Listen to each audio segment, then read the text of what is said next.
Welcome to the Campaign Management module in Notifyy. Let's start with Create Campaign. Click on Create Campaign and a pop-up will appear. Enter the campaign name.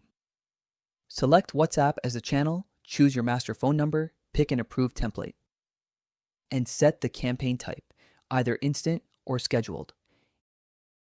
Instant campaigns go live immediately, while scheduled campaigns run at a chosen date and time.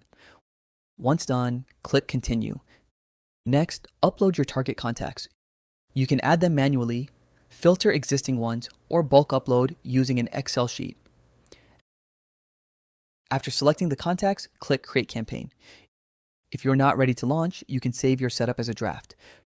Drafts allow you to prepare everything in advance and finalize later without losing progress. On the landing page, you'll see all campaigns listed in a table format with their details and status. For instant campaigns, signals can be turned on anytime. For scheduled campaigns, signals activate automatically but can also be turned off when needed. Finally, once a campaign is created, you can also use the duplicate campaign feature. This lets you quickly copy an existing campaign with the same setup, ideal for recurring promotions or similar campaigns, saving you both time and effort. That's how you create, draft, and duplicate campaigns in Notifyy.